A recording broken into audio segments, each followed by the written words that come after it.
અમદાવાદની એક એજન્સીના બે પોલીસ કર્મચારીઓ જ આ ક્લબ ચલાવી રહ્યા. દરિયાપુર પોલીસ, શું દરિયાપુર પોલીસ તો ખબર નહીં હોય? એટલે બીજી ક્લબ વાળા જે છે કે જેના કસ્ટમર જઈ રહ્યા છે, એટલે આ બે હાથી લડી રહ્યા છે, ફાયદો પોલીસ લઈ રહી છે. 400-500 કરોડના હિસાબોના આ લોકો હવાલા પાડતા હતા. આ મનપસંદ ચાલુ કરવા માટે મને ખબર છે કેટલા પોલીસ વાળા કરોડ 2 કરોડ રૂપિયા ફાઇનાન્સ કરેલું છે. હું શ્યોર નથી, પણ ગામાને એક પણ વખત પાસા નથી થઈ. 60 થી 70 લાખનો અમદાવાદ શહેરની અલગ અલગ એજન્સીઓ તેમજ પોલીસને હપ્તો જઈ રહ્યો છે. અમદાવાદના દરિયાપુર વિસ્તારમાં આવેલું મનપસંદ જીમખાના. નામ ભલે જીમખાના હોય, પણ કામ આખા રાજ્યમાં જાણીતું હાઈ પ્રોફાઇલ જુગારધામ ચલાવવાનું છે. રવિવારે સાંજે એસએમસી એટલે કે સ્ટેટ મોનિટરિંગ સેલે દરોડો પાડીને 180 થી વધુ જુગારીઓને રંગે હાથ ઝડપી પાડ્યા. પરંતુ અહીં સવાલ એ નથી કે કેટલા જુગારીઓ પકડાયા. સવાલ એ છે કે સ્થાનિક દરિયાપુર પોલીસ અને અમદાવાદ શહેર પોલીસની સ્પેશિયલ એજન્સીઓ શું ઊંઘતી હતી, કે પછી આ બધું જાણી જોઈને આંખ આડા કાન કરવામાં આવી રહ્યા હોય તેવું છે. ભૂતકાળમાં પણ આ જ જીમખાના પર એસએમસીએ દરોડો પાડીને 20 થી વધુ પોલીસ કર્મીઓ અને પીઆઈને નાસ્તા ભાગતા કરી દીધા છે. ગોવિંદ પટેલ ઉર્ફે ગામા અને તેની મંડળી કરોડો રૂપિયાનો આ કાળો કારોબાર કોના આશીર્વાદથી ચલાવી રહી છે? શું આ દરોડો બે જુગારધામ વચ્ચેની વ્યવસાયિક હરીફાઈનું પરિણામ છે? આ મુદ્દે વધુ ચર્ચા કરીશું લલકાર ન્યૂઝના એડિટર રીતેશ શાહ સાથે. પણ એ પહેલા લલકાર ન્યૂઝને સબસ્ક્રાઇબ કરવાનું ભૂલશો નહીં. નમસ્કાર, હું ચિંતન ઠાકર.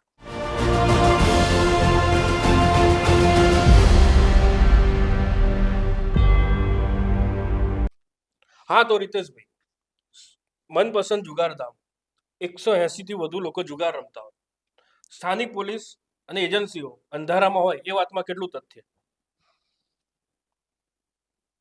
તમારી વાત જે પ્રશ્ન છે ચિંતન, કે 184 જેટલા જુગારિયા પકડાયા છે અને સ્થાનિક પોલીસને જાણ ના હોય અથવા અમદાવાદ શહેરની બીજી અન્ય એજન્સીઓ છે એને જાણ ના હોય એવું શક્ય જ નથી. કારણ કે આ મનપસંદ જુગારધામ એ આજની નથી ચાલતી, એ વર્ષોથી ચાલે છે. અને દરેક વખતે એસએમસી રેડ પાડે એટલે પછી બધી એજન્સીઓ દોડતી થાય અને એસએમસી પછી બધી અલગ અલગ એજન્સીઓ કેસ કરશે એવું નથી. એજન્સીઓ એની કેસ નથી કરતી. થોડા સમય પહેલા પીસીબીએ બી કરેલો કેસ, આ ઉપરાંત ક્રાઇમ બ્રાન્ચે બી કરેલો અને બીજી બધી એજન્સીઓ પણ કેસ કરેલા. પણ ખરેખર આ જે પકડાય છે 184 જેટલા જુગારિયા પકડાયા મનપસંદ જીમખાનામાંથી, જે વાઘજીપુરામાં આવેલું છે દરિયાપુરના, બરાબર છે. આ નવી વાત નથી, આ જૂની વાત છે. 2021માં એસએમસીમાં જ્યારે ડીવાયએસપી જ્યોતિ પટેલ હતા એમણે પણ દરોડો પાડ્યો હતો. એ વખતે પણ 180 થી પણ વધારે જુગારિયા પકડાયા હતા. અને એની અંદર આપણે પોલીસનો બાતમીદાર અલ્તાફ બાસી એની પણ ધરપકડ કરવામાં આવી હતી. એમ આ વખતે પણ ગઈકાલે એટલે કે રવિવારે સાંજે 7:15 વાગ્યાની રેડ પડી હતી અને હજુ પણ પોલીસ દ્વારા ઓફિશિયલ કંઈ ડિક્લેર કરવામાં આવ્યું નથી. પોલીસ એવું કહે છે કે અમે રેડ પાડી છે અને 180 જેટલા જુગારિયા છે, બરાબર, પણ હજુ એમની ગણતરી ચાલે છે. એટલે 1.5 થી પોણા 2 દિવસ થવા આવ્યા. પોણા 2 દિવસથી આ રેડ ચાલી રહી છે અવિરતપણે. પણ આ રેડ પડે છે, થોડા સમય માટે બધી કાર્યવાહી થાય છે અને પછી બધું બંધ થઈ જાય છે. અગાઉ જ્યારે મેં વાત કરી કે ભાઈ જ્યોતિ પટેલ જે ડીવાયએસપી હતા, તત્કાલીન ડીવાયએસપી વખતના એસએમસીના, એમને દરોડો પાડ્યો હતો. દરોડામાં 182 જુગારિયા પકડાયા હતા. એ વખતે 20 જેટલા પોલીસ પીઆઈ સહિતના, પીઆઈ પીએસઆઈ સહિતના 20 જેટલા પોલીસ કર્મચારીઓને સસ્પેન્ડ કરી દેવામાં આવ્યા હતા અને બીજી કાર્યવાહી કરવામાં આવી હતી. આ ઉપરાંત જે એનો મેઇન સંચાલક છે ગોવિંદ પટેલ ઉર્ફે ગામો, એ ગામાના ફોનની કોલ ડિટેલ્સ પણ લેવામાં આવી હતી અને ઘણા બધા પોલીસ કર્મચારીઓના નંબર મળ્યા હતા, વાતચીતના બધા પ્રૂફ પણ મળ્યા હતા. અને એસએમસીએ જે વખત રેડ કરી હતી, જે તે વખત એવું કહેવામાં આવ્યું હતું કે આ લોકો વિરુદ્ધ ગુનો દાખલ થશે, પરંતુ આજ દિવસ સુધી ગુનો દાખલ થયો નથી. એટલે રેડો પાડવામાં આવે છે, કાર્યવાહી કરવામાં આવે છે, પણ મનપસંદ ચાલે છે. તો એટલે એવું ચોક્કસ કહી શકાય કે આમાં પોલીસનું પીઠ બળ હોવું જોઈએ અથવા તો પોલીસ કર્મચારીઓનું જ અંદર ઇન્વેસ્ટમેન્ટ કે રોકાણ હોય કે તેમના વગર આ શક્ય છે.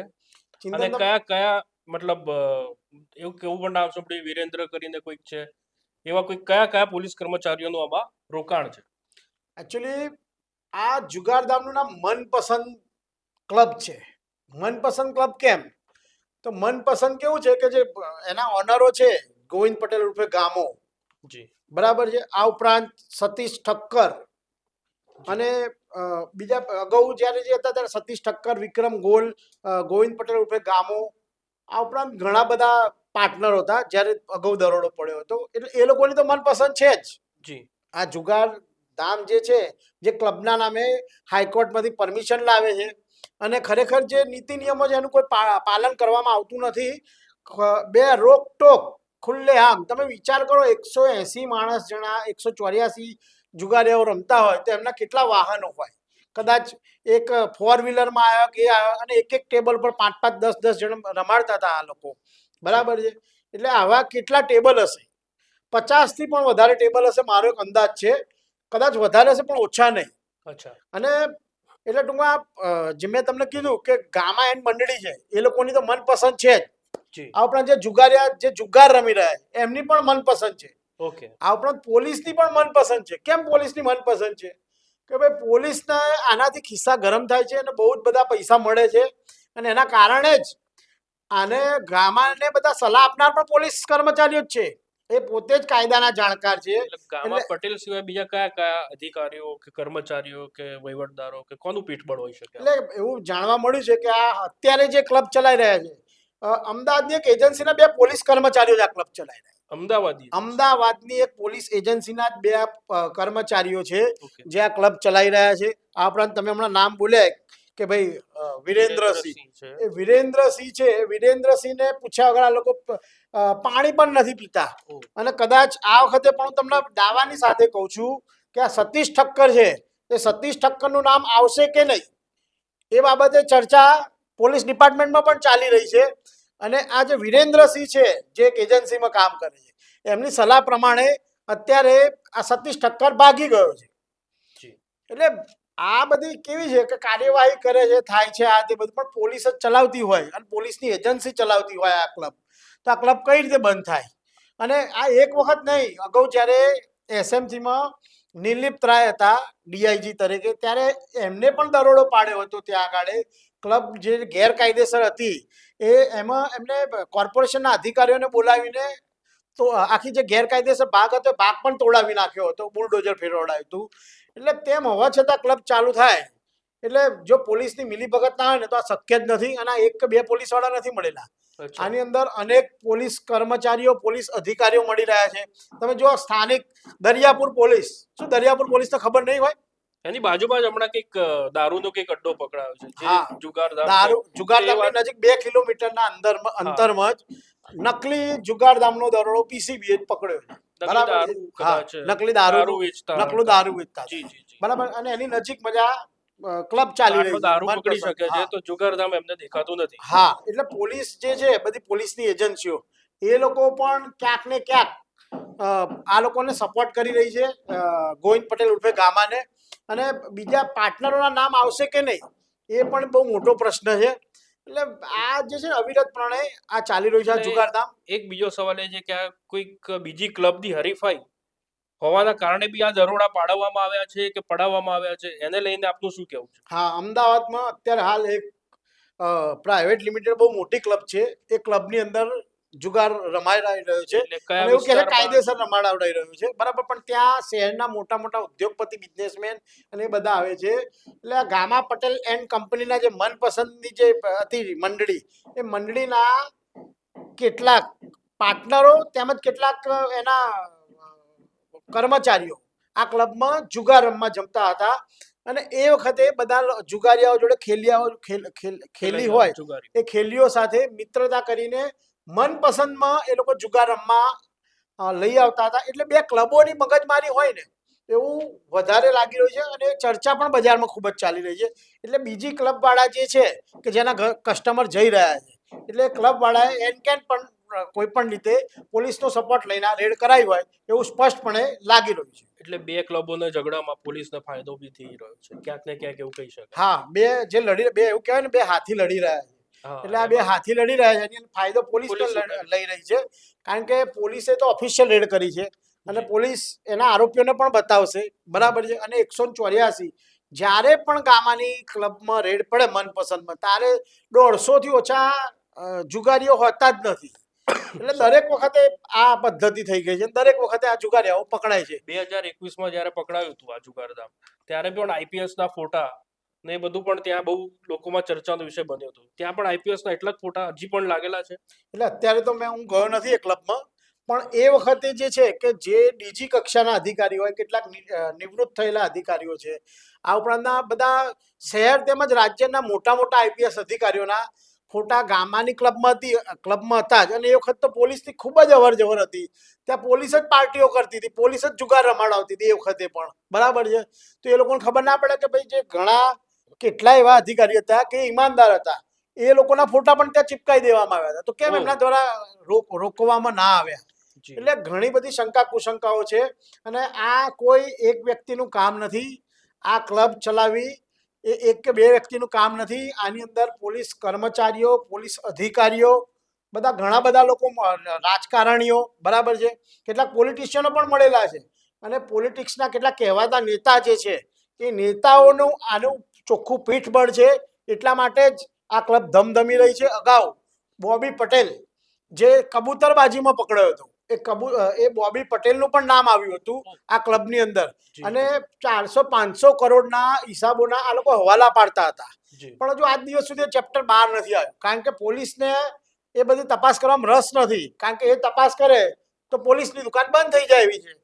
બધા પોલીસ વાળા નહીં, પણ મોટાભાગના કેટલાક જે પોલીસ કર્મચારીઓ જે છે, જે આ જુગારધામને પ્રોત્સાહિત કરી રહ્યા છે, આ મનપસંદ ચાલુ કરવા માટે મને ખબર છે કેટલા પોલીસ વાળા કરોડ 2 કરોડ રૂપિયા ફાઇનાન્સ કરેલું છે, ત્યારે આ ક્લબ ચાલી રહી છે. એટલે પોલીસ વાળા જ ફાઇનાન્સ, પોલીસ વાળાએ જ ફાઇનાન્સ કરેલું પણ કરોડો. હા, કરોડોનું. એટલે હું એસએમસી ને પણ કહું છું કે જો ખરેખર તમારે સાચી તપાસ કરવી હોય તો જે લોકો મળેલા છે ને એ લોકોના પણ નામ આવવા જ જોઈએ. અને એ લોકોની સામે તમે કાયદેસરની કાર્યવાહી કરો. અગાઉ જ્યારે હતું એ વખતે કાયદેસરની કાર્યવાહી કરી હતી, પણ લોલીપોપ આપી હતી. એ ભલે એ વખતે એસએમસી હતી. હું એસએમસી પર મને શંકા કુશંકા નથી, પરંતુ એ વખતની કાર્યવાહી આજ દિવસ સુધી નથી થઈ. અને આ લગભગ 8 થી 10મી વખત દરોડા પડ્યા છે.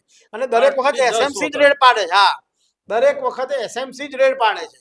એસએમસી ની કાર્ય પદ્ધતિથી મને કોઈ જ શંકા નથી. પરંતુ એ લોકો જે છે પોલીસ કર્મચારી, એમના વિરુદ્ધ કેમ એક્શન નથી લેવાતી? જે તે વખતે કીધું હતું કે ભાઈ આપણે એસીબીમાં બધા ડેટા આપીશું, કોલ રેકોર્ડના બધા ડેટા આપીશું, પણ કેમ હજુ કાર્યવાહી નથી થતી? એટલે એમ કહી શકાય કે નાના મોટા ગુંડાઓને પકડીને સરઘસ કાઢે છે. હા, એવું આ ગામા ગોવિંદ પટેલ ઉર્ફે ગામા, પછી સતીશ ઠક્કર, એ લોકોની સામે આવી કાર્યવાહી કરી શકશે પોલીસ? શું લાગે છે આપનું? દરેક વખતે પોલીસ એવું કહે છે કે મેં આમ એકદમ કાયદેસરની કાર્યવાહી કરીશું, કોઈ ચમરબંધીને પણ નહીં છોડીશું, બરાબર છે. આજ દિવસ સુધી આ તમે ગામાની વાત કરીને મને એવું જાણવા મળ્યું છે, હું શ્યોર નથી, પણ ગામાને એક પણ વખત પાસા નથી થઈ. એક પણ વખત પાસા નથી થઈ. તો સામાન્ય 4 બોટલ જોડે દારૂમાં કોઈ પકડાય તો તમે એને એ કરો છો, બરાબર છે. તો આને કેમ પાસા નથી થતી? એનું કારણ એવું જ છે કે ગામા સાથે મળેલા કેટલાક પોલીસ કર્મચારીઓ અને અધિકારીઓ એ ગામાને સલાહ આપી રહ્યા છે કે કેમ પાસા ના થાય, કેવી રીતે હાઈકોર્ટમાં જવું, લીગલી એ કરવું. આ ઉપરાંત આ જે મનપસંદ ક્લબ છે, પોલીસ જો એવી કાર્યવાહી કરે તો આ ક્લબ કાયમ માટે બંધ થઈ જાય. પરંતુ પોલીસની કાર્યવાહીમાં ક્યાંક ને ક્યાંક ઉણપ છે. એના કારણે જ આ ક્લબ ધમધમી રહી છે. એટલે તમે વિચાર કરો કે 180 જણા પકડાય, 150 જણા પકડાય, આ બધું એમને ચાલી રહ્યું છે. દર વખતની જેમ નાના માછલાઓ પર, હા, મગરમચ્છને છોડીને નાની માછલીઓ ઉપર કાર્યવાહી થઈ રહી છે. એટલે આને ઉપર ખરેખર ઠોસ એ લોકોએ દાખલો બેસે ને એવું કામ કરવું જોઈએ. મને ખબર છે કે દિનેશ કલગી અત્યારે મરી ગયા છે, એમના ઉપર કેસ થતા તે છટકી જ જતો હતો. દિનેશ કલગી બહુ મોટો બુકી હતો અને જુગારધામ પણ ચલાવતો હતો. પરંતુ સેક્ટર 1માં જે તે વખતે તત્કાલીન સતીશ શર્મા આઈપીએસ અધિકારી હતા અને એમને એવી એક્શન લીધી હતી કે આ હેબિચ્યુઅલ છે, આ વ્યક્તિ હેબિચ્યુઅલ છે, એટલે એમ કે વારંવાર ગુનો કરવા માટે ટેવાયેલો છે. એટલે પછી એને એ વખતે એની ધરપકડ થઈ અને પાસા સુધી કાર્યવાહી કરવા માટે તજવીજ હાથ ધરાઈ હતી. એટલે આ ગામાના કેસમાં પણ જો ઉચ્ચ અધિકારીઓ ચાહે અને વ્યવસ્થિત કાર્યવાહી કરે તો ગામા પણ 100% આની અંદર એને પાસા થાય અને એ જેલમાં જાય, જેલના સળિયા પાછળ જાય. જી જી જી. એટલે આ કોર્ટમાંથી એવી પરમિશન લઈને આવે છે કે ભાઈ લોકોને મનોરંજન થાય એટલા માટે અમે આ ક્લબ ચલાવીએ છીએ, પરંતુ એનો જે હેતુ બતાવવામાં આવે છે એ હેતુ ફેર કરી નાખવામાં આવે છે. અને હેતુ ફેર કરવામાં ક્યાંક ને ક્યાંક પોલીસની જ મિલીભગત છે અને પોલીસ પોતાના ખિસ્સા ગરમ કરવા માટે આ ક્લબને ચાલુ રહેવા દે છે. અને આ અમને એવી જાણવા મળ્યું છે કે 60 થી 70 લાખ રૂપિયાનો પોલીસને હપ્તો જઈ રહ્યો છે. 60 થી 70 60 થી 70 લાખનો અમદાવાદ શહેરની અલગ અલગ એજન્સીઓ તેમજ પોલીસને હપ્તો જઈ રહ્યો છે. એના કારણે આ ક્લબ ને કોઈ બંધ નથી કરાવી શકતું. હવે આ જે અધિકારીઓએ કરી છે, અધિકારીઓને અમે કહીએ છીએ કે ખરેખર આ ક્લબ બંધ થવી જોઈએ અને કાયદેસરની એક્શન લેવાવી જોઈએ. ધન્યવાદ રિતેશભાઈ. 2021માં પોલીસ કમિશનર તરીકે સંજય શ્રીવાસ્તવ હતા ત્યારે મનપસંદ જીમખાના મુદ્દે 20 થી 25 પોલીસ કર્મચારીઓને સસ્પેન્ડ કરવામાં આવ્યા હતા. પીસીબીને વિથડ્રો કરવામાં આવી હતી. તો શું આ વખતે કાર્યવાહી થશે? આ મુદ્દે આપનું શું કહેવું છે? કોમેન્ટ બોક્સમાં જરૂર જણાવો. આપના પોતાના પ્લેટફોર્મ લલકારને લાઈક કરો, ફોલો કરો, સબસ્ક્રાઇબ કરો અને શેર કરો.